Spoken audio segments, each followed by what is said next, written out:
के सदस्य सक्रिय भूमिका निभा रहे हैं। अब हम आपका ध्यान खींचते हैं गुजरात की ओर, जहां से इस पूरे आंदोलन को एक नई गति और दृढ़ता मिली है। गुजरात से प्राप्त हुई एक अत्यंत सकारात्मक और ठोस खबर। श्री सी पटेल और श्री बी चौहान के नेतृत्व में एक प्रभावशाली प्रतिनिधिमंडल ने सभी पेंशन भोगियों की मांगों को एकत्रित कर एक विस्तृत मांग पत्र तैयार किया है। इस दस्तावेज को एक सोची समझी रणनीति के तहत सीधे देश के प्रधानमंत्री श्री नरेंद्र मोदी और केंद्रीय श्रम एवं रोजगार मंत्री डॉक्टर मनसुख मांडविया को सौंपा गया है। यह कार्य सफलतापूर्वक कैसे संपन्न हुआ, इसकी कहानी भी उतनी ही प्रेरणादायक है। गुजरात के पेंशनरों, विभिन्न संघों के नेताओं और सदस्यों ने अद्भुत एकजुटता का प्रदर्शन किया। सामूहिक चर्चा और सहमति से इस मांग पत्र को अंतिम रूप दिया गया। इसके बाद प्रधानमंत्री और श्रम मंत्री के निजी सचिवालय के माध्यम से इसे सीधे सर्वोच्च स्तर तक पहुंचाने में सफलता मिली है। इसका सीधा सा मतलब है कि गुजरात के ईपीएस 45 पेंशन धारकों की आवाज अब राष्ट्रीय नेतृत्व तक बिना किसी अवरोध के पहुंच चुकी है। यह एक मामूली उपलब्धि नहीं बल्कि एक बड़ी जीत की नींव रखने जैसा कदम है। अब हम इस पूरे परिदृश्य को गहराई से समझने का प्रयास करते हैं। यह जन आंदोलन जिसका संचालन राष्ट्रीय संघर्ष समिति कर रही है, वास्तव में अत्यंत महत्वपूर्ण है। इसका एजेंडा स्पष्ट और सीधा है। एम्प्लॉय पेंशन स्कीम 1945 यानी ईपीएस 45 के अंतर्गत आने वाले लाखों पेंशन भोगियों की न्यूनतम पेंशन में एक ठोस, न्याय संगत और तात्कालिक वृद्धि सुनिश्चित करवाना। प्रश्न उठता है, आखिर यह ईपीएस 45 है क्या और इससे जुड़े लोगों की मांगें इतनी जरूरी क्यों हैं? आइए हम आपको सरल भाषा में समझाते हैं। ईपीएस 45 यानी एम्प्लॉय पेंशन स्कीम, यह एक पेंशन योजना है जो निजी क्षेत्र के उन कर्मचारियों के लिए बनाई गई है जो एम्प्लॉय प्रोविडेंट फंड ऑर्गेनाइजेशन यानी ईपीएफओ के सदस्य हैं। सितंबर 2014 में केंद्र सरकार ने इस योजना के तहत न्यूनतम पेंशन की राशि 1000 रुपए प्रति माह तय की थी। किंतु दर्शकों, आज के इस दौर में जब महंगाई आसमान छू रही है, 1000 का क्या मूल्य रह गया है? यह रकम तो किसी एक व्यक्ति के लिए भी एक दिन की उचित भोजन व्यवस्था कर पाने के लिए पर्याप्त नहीं है। फिर यह पूरे परिवार का गुजारा इससे कैसे हो सकता है? यही वह मूल कारण है जिसके चलते पेंशन भोगी लंबे समय से इस न्यूनतम पेंशन को बढ़ाकर कम से कम 7500 रुपए प्रति माह किए जाने की मांग कर रहे हैं। यह उनकी जायज मांग है, एक अधिकार है, कोई भीख नहीं। अब इसके तकनीकी पहलू को भी समझ लेते हैं ताकि पूरी तस्वीर स्पष्ट हो जाए। जब कोई कर्मचारी ईपीएफओ का सदस्य बनता है तो उसके मूल वेतन का 12% हिस्सा प्रोविडेंट फंड में जमा होता है। इसी के साथ उसके नियोक्ता यानी एम्प्लॉयर का भी 12% योगदान उसके फंड में जाता है। लेकिन यहां एक महत्वपूर्ण बात यह है कि नियोक्ता के योगदान के 12% में से 8.33% हिस्सा सीधे ईपीएस यानी एम्प्लॉय पेंशन स्कीम में चला जाता है, जबकि शेष 3.67% हिस्सा कर्मचारी के ईपीएफ खाते में जमा होता है। इसका सीधा सा अर्थ यह है कि एक कर्मचारी के भविष्य की पेंशन उसके अपने और उसके नियोक्ता द्वारा किए गए संयुक्त योगदान पर ही निर्भर करती है। ऐसे में जब पेंशन की राशि मात्र 1000 रुपए है तो यह पेंशन भोगियों के साथ एक स्पष्ट और खुला अन्याय है। राष्ट्रीय संघर्ष समिति का यह आंदोलन इसी अन्याय के विरुद्ध एक शांतिपूर्ण, संवैधानिक और अत्यंत प्रबल जन आक्रोश है। इस आंदोलन की सबसे बड़ी ताकत है इसका पूर्णतः शांतिपूर्ण और अहिंसक चरित्र। शायद यही वजह है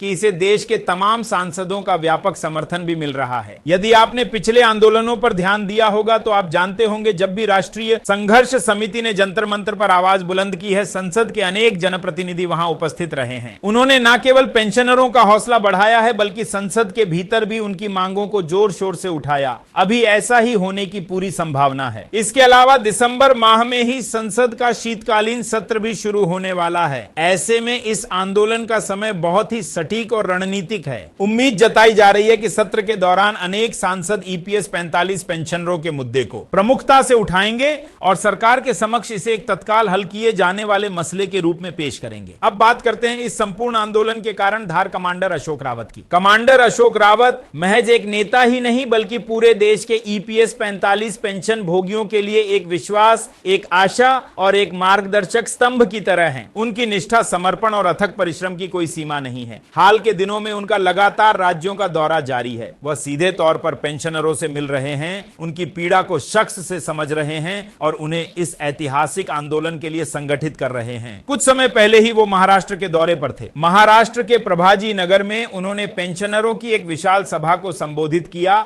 और आने वाले संघर्ष के लिए उनमें नई ऊर्जा का संचार किया। उनके इस प्रयास का सीधा परिणाम यह रहा कि महाराष्ट्र से बड़ी संख्या में पेंशनर इस आंदोलन से जुड़ने के लिए प्रेरित हुए हैं। लेकिन कमांडर अशोक रावत का कार्य केवल पेंशनरों से मिलने तक सीमित नहीं है। वह एक कुशल रणनीतिकार की भांति काम कर रहे हैं। वह विभिन्न राज्यों राज्यों के मंत्रियों और सांसदों से भी सीधा संवाद स्थापित कर रहे हैं। उन्होंने इस मुद्दे की गंभीरता और पेंशनरों की वेदना से अवगत करा रहे हैं और आंदोलन में उनके पूर्ण समर्थन की अपील कर रहे हैं। कहा गया कि उनका यह प्रयास है कि विभिन्न राज्यों के माध्यम से सरकार पर एक ऐसा दबाव बने जिसे नजरअंदाज कर पाना असंभव हो जाए और सरकार जल्द से जल्द ईपीएस 45 पेंशन में वृद्धि को स्वीकृति दे दे। एक बहुत ही महत्वपूर्ण सवाल जो हर पेंशन भोगी के मन में है वह यह है कि क्या ईपीएफओ के तहत जल्द ही 7,500 की न्यूनतम पेंशन की गारंटी मिल पाएगी। इस सवाल का जवाब अभी तक स्पष्ट रूप से नहीं मिल पाया है, लेकिन हाल के कुछ घटनाक्रमों ने पेंशनरों के मन में उम्मीद की एक नई किरण जरूर जगाई है। केंद्रीय श्रम मंत्री डॉक्टर मनसुख मांडविया ने हाल ही में राष्ट्रीय संघर्ष समिति के एक प्रतिनिधि मंडल से वार्ता की थी। इस बातचीत के दौरान उन्होंने ईपीएस 45 के तहत न्यूनतम पेंशन सहित सभी मांगों पर समय रहते उचित कार्यवाही का आश्वासन दिया था। यह आश्वासन पेंशनरों के लिए एक बहुत बड़ी राहत की बात थी, परंतु एक मुख्य समस्या यह है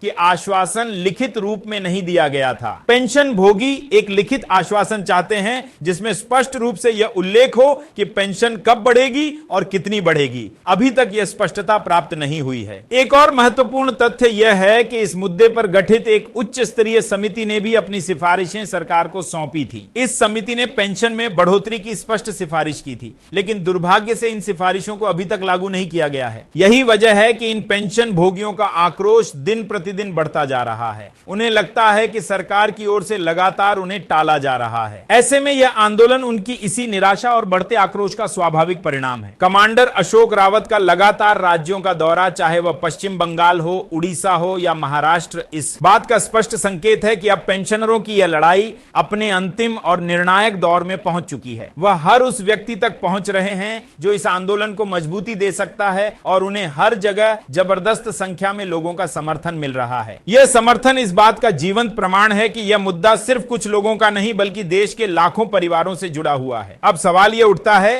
कि आखिर इस बार के आंदोलन का परिणाम क्या होगा? क्या सरकार पेंशन भोगियों की जायज मांगों को मानने के लिए तैयार होगी? क्या वह दिन दूर है जब ईपीएस 45 के पेंशनरों को उनका हक मिलेगा? इन सवालों के जवाब तो भविष्य के गर्भ में छिपे हैं, लेकिन इतना निश्चित है कि यह आंदोलन एक निर्णायक मोड़ पर पहुंच चुका है। दिल्ली के जंतर मंतर पर जो कुछ होने वाला है वह देश के श्रमिक वर्ग और पेंशन भोगियों के इतिहास में एक स्वर्णिम अध्याय के रूप में दर्ज हो सकता है। हमारा यह कर्तव्य बनता है कि हम इस आंदोलन की आवाज को और ऊंचा उठाएं। हमें इस खबर को अधिक से अधिक लोगों तक पहुंचाना होगा। हमें सोशल मीडिया पर इसकी व्यापक चर्चा करनी होगी और अपने आसपास के लोगों को इस मुद्दे की गंभीरता से अवगत कराना होगा, क्योंकि यह सिर्फ पेंशनरों का मुद्दा नहीं बल्कि हर उस कर्मचारी का मुद्दा है जो आज नौकरी कर रहा है और भविष्य में पेंशन की आशा लगाए बैठा है। यदि आज पेंशन भोगियों को न्याय नहीं मिलेगा तो कल को हमारी भी यही दशा हो सकती है। इसलिए इस संदेश को साझा करें, इस पर चर्चा करें और हमारे चैनल रियल सूचना टीवी को अभी सब्सक्राइब करें